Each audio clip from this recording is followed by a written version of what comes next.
Beyond the newsroom, where untold story is revealed.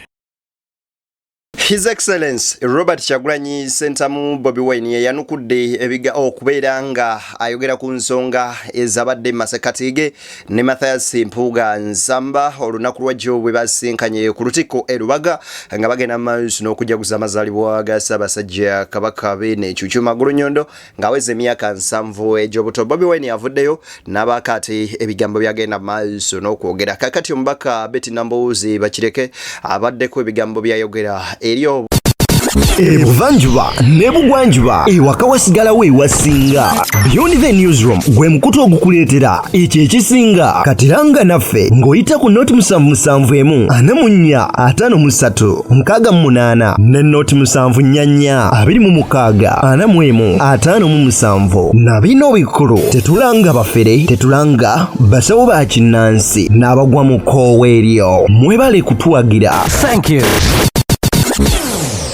Obolyawo kwebyo byabaddewo olunaku lw'eggulo ate mu nsinkano ya President Kyagulanyi Ssentamu n'Oweekitiibwa Mathias Mpuuga Nsamba. Ebigambo bya Katikkiro bino eno biwawazza amatu g'abantu ate bangi ne babyogerako. Njagala tugende maaso n'okubeera nga twesogga butereevu mu nsonga nga bwe zigenda maaso n'okuba nga zitambula. Munywanyi gwa ngoberera nkusaba n'obwombeefu obw'ekika ekya waggulu. Vidiyo eno sooka ogimpere like, bw'ogiwa like oba onkoze bulungi nnyo nnyini ddala ate era mu ngeri y'emu gwe yakasooka okutulaba nga gwe munondi gwe ogusoose njagala okubeera nga nkusaba ogende maaso n'okubeera nga ate osubscribinga ku mukutu guno onyige mu kado okagyemu personalize okasem all of ne notification ku mboozi zonna ze tuteekayo awo wennyini nzikiriza ate tugende maaso n'okubeera nga tutandikira wano eno. Mbadde ndudde okulaba mukoddomi wange Honorable Kyagulanyi Ssentamu ng'atudde ne kojjange.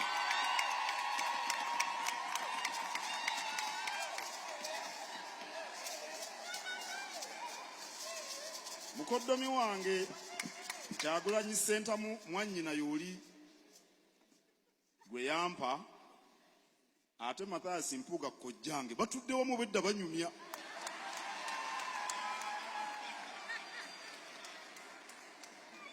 Era emboozi eyo yeeyongera obutasirika.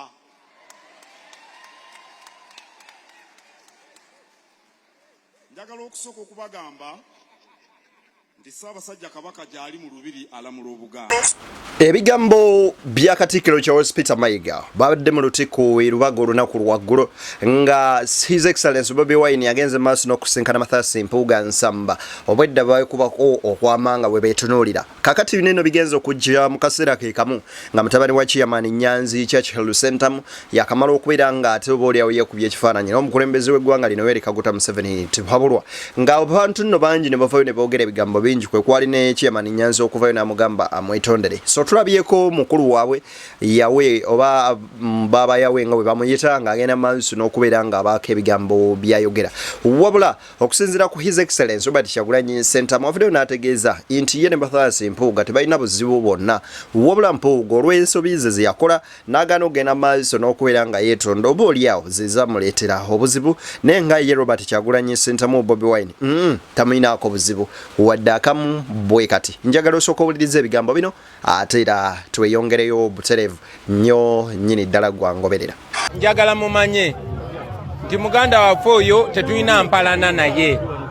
tewaliiwo butakkaanya bonna wakati wange naye oba wakati w'ekibiina kyaffe naye. Jasi yakola ensobi ze mwena ze mwalaba ate n'atazitereeza. Eyo ensonga lwaki twamumuza ku mirimu era ne tweyongerayo era yesuula twagigalawo dda ne tweyongerayo ne tetulina mpalana yonna naye,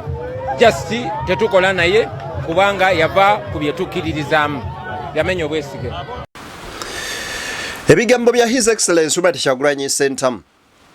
agamba abonga abanupu tebalina mpalana yonna ku Mathias Mpuuga Nsamba wabula olw'ensobi ze agenda maaso n'okubeera ng'akola oboolyawo bozi bagambirako ne bagamba olwa kino ne kino musajja mukulu sooka otuule ku mabbali ng'agamba naye nedda tetulina grudges masekati gaffe kubanga Mpuuga era asigala muganda waffe naye kyekyobukulembeze n'emirimu gy'ekibiina twamugamba nedda sooka oddeko wali eri ku mabbali kakati olw'ebyo ebigambo ebibadde bigenda mu maaso n'okutambula nga bingi obaoliawo ne pressure ebadde mu bantu ndowooza kinene nno kituwe ekyokuyiga waliwo olugero olugamba mbu there is no permanent enemy in politics oba mu byobufuzi temulimu mulabewo wankalakkalira essaawa yonna basobola okugenda mu maaso n'okusinkanya omuntu nga gw'oyita omulabewo ate at the moment n'abeera seviyawo so olunaku luwajjo his excellence Kyagulanyi Ssentamu bamutadde mu masekkati g'abantu babiri betuyinza okugamba nti teyandibadde ng'akolagana nabo eno nga waliyo Captain Babumu na NRM ng'ate saidi yeeri nga waliyo omusajja mukulu Mathias Mpuuga Nsamba nga balina okunyumyamu awo we twabadde tetwadde ku mulamwa gwa byabufuzi ng'omulamwa gwe tuliko gwa kujaguza amazaalibwa g'abeene Cuucu era ng'essanyu eririwo ffenna tuli bantu ba Kabaka basajja be bazaana be nga tugenda mu maaso nakubeera nga tujaguza myaka egyo gyagenze mu maaso n'okutuukako era ebigambo bya Robert Kyagulanyi Ssentamu byabadde biwanvu abantu ne bamukubira emizira era olwayogedde obwogezi ku linnya lya Bobi Wine kasooke nkwe vidiyo eno nga bandi za Robert Kyagulanyi Ssentamu owulire ekyabaddewo okusembyayo okwaniriza owekitiibwa Robert Kyagulanyi Ssentamu.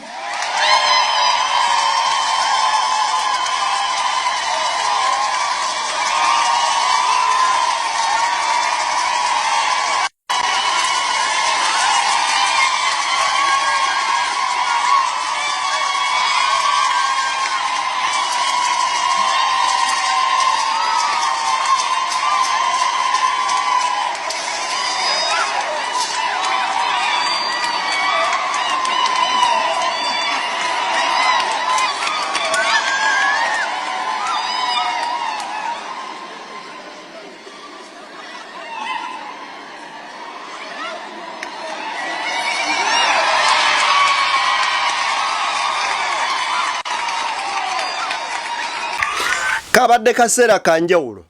bw'otunuuliramu engeri gye baayanirizaamu abagenyi abalala n'Ekyagulanyi gye bamwanirizaamu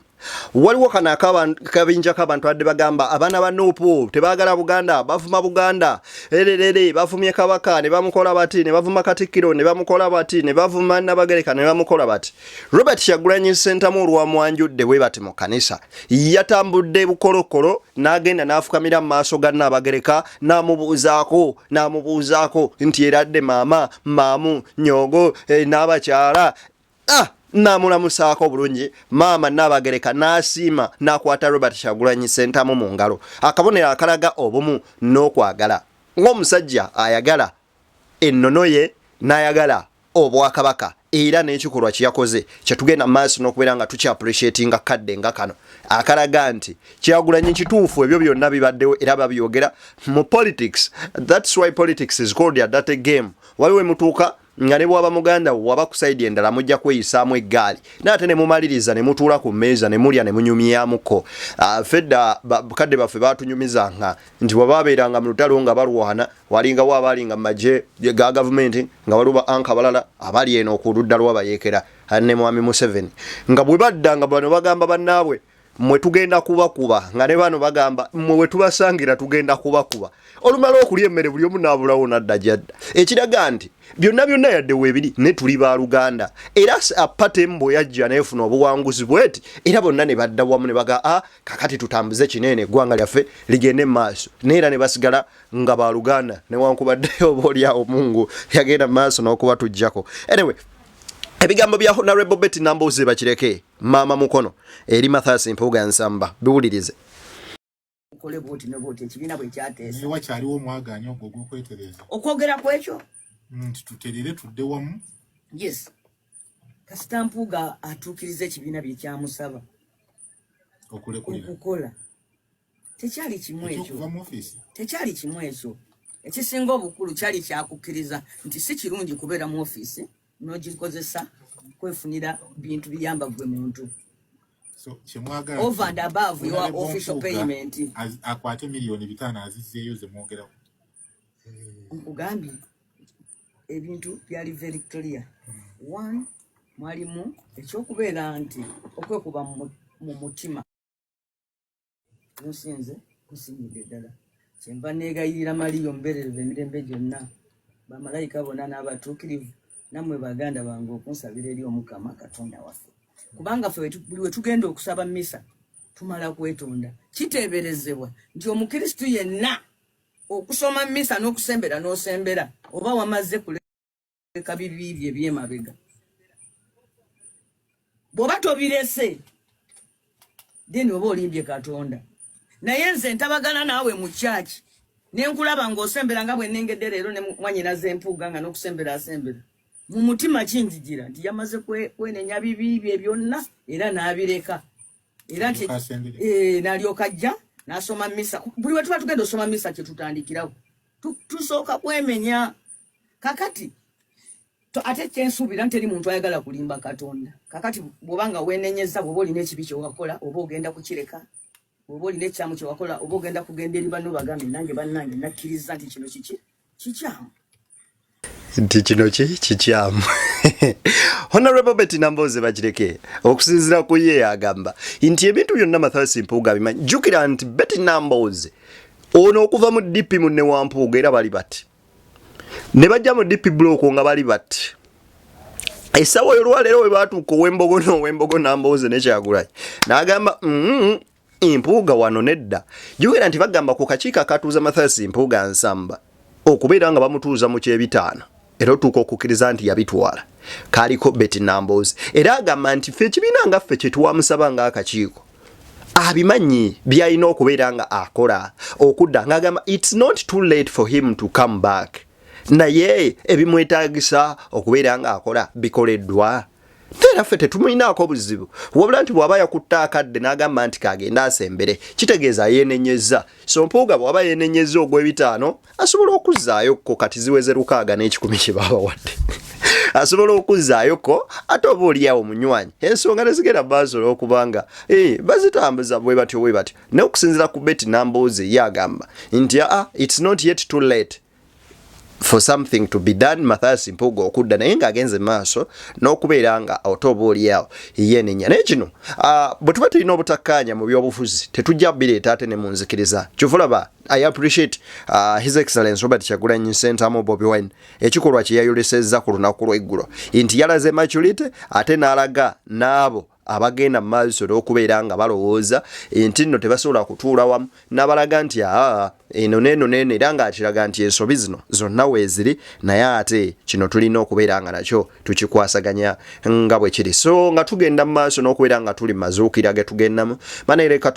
tuzuukirire wamu ne Kristo mu ngeri eraga nti tuzuukire wamu ne Kristo nga kino kiraga nti at least ebibadde bibi muffe leka bife ebirungi ebyafa muffe bizuukire tufuuke abantu abajja bagenda okubeera nga oba oliawo ate bakola ebyenjawulo ebisanyusa ate era ebiweesa Katonda ekitiibwa njagala nkuweeko ku vidiyo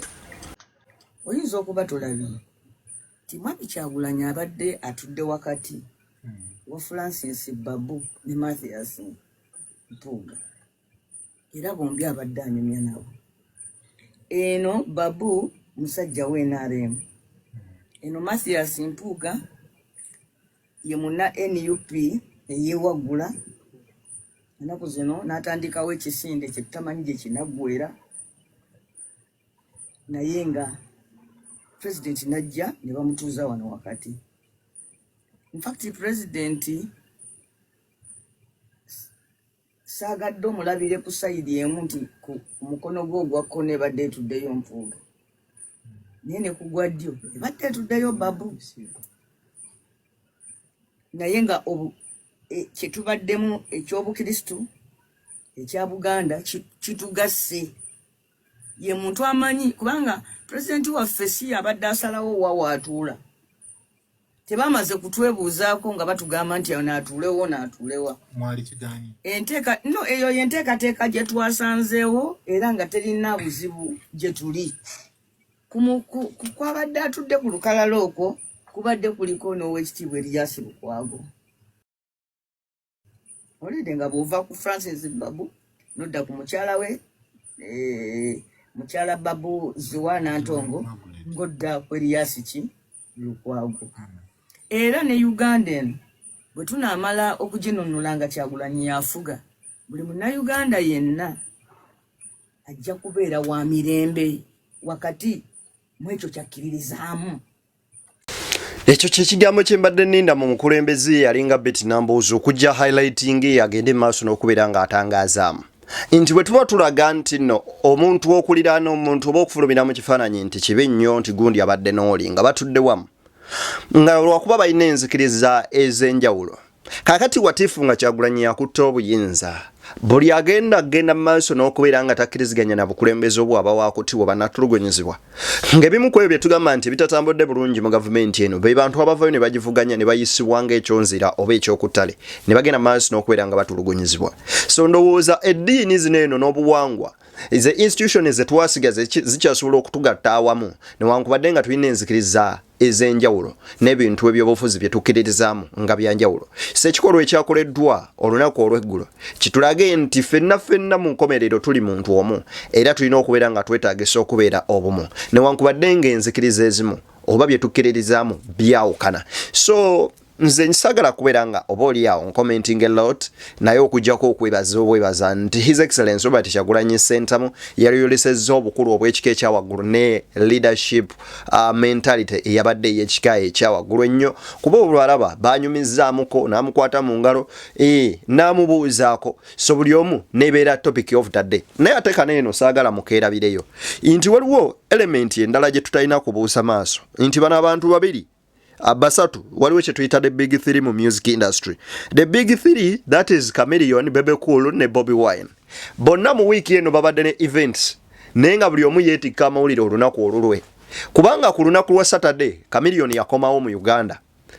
enguudo ne ziggalwa n'azimba buli wamu nga boogera ku Chameleon. Kaakati mu buli ngeri yonna jjukira nti bano abasajja baava dda ng'omu bwakuwa amasasi omu bwava ng'ava ku kizimbe n'agwa ng'omulala abaako n'agula escalade n'agireeta amawulire ne gakyuka. Kaakati wadde walina okubaawo ekisparkinga moment esparkinga bweti ate tufuneyo eggulire eddala eriva ku side yonna era bino twalabyeko bali ababadde eri zitwa Yumbe that side mu West Nile nga Bebe Cool kaakati tuba tukyaliyawo Chameleon n'aleeta then the same story ne His Excellency Robert Kyagulanyi Ssentamu ne yeetikka week ate agagenda okutambula week namba. Essaawa eno tekyali ayogera ku mutabani wa Nyanzi Churchill okubeera nga yakola press conference n'ayanukula ku bigambo biri n'agamba omwana omulenzi asira na kitaawe sijja kwanukula taata wange nga leadership skills ze zaalina bambi n'ebyo bye yakola n'ababadde bamunenya kati bakyamunenya bonna amaaso bagazeza ku Robert Kyagulanyi Ssentamu. Bwe twogera ku bantu abamanyi akazannyo k'amawulire he's one of those guys goyinza okwogerako. Bino bibi ne byabaddewo e Lubaga mu Cathedral nkusaba obirabe byonna. Ano muyinza okuba nga temumanyi kino kabaka kyakoze naye jjajjaawe Dawudi Chwa ettaala eno gye mulaba ku wolutaali yagitonera lutikka eno ndowooza emyaka 10 emabega. Ate Ssekabaka Muteesa owokubiri yatonera Ssabepisikoopi Kiwanuka essaawa ze bayita ez'omutima.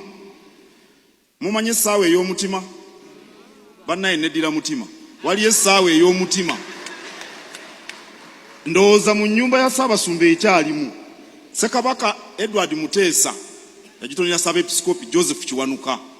Akati Ssaabasajja Kabaka Ronald Muwenda Mutebi owokubiri ng'ajaguza emyaka 7 atonye olujjo lwa Wankaaki ku nnyumba y'abakulu.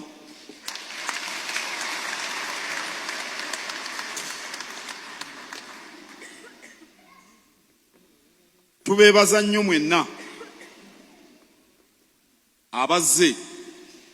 mu kwebaza Katonda olw'obulamu bwa Ssaabasajja Kabaka. Beyond the newsroom yenzedde nimbagaliza bye munjagaliza banywanyi tusinkane nga Mungu akkiriza ate era mweraba.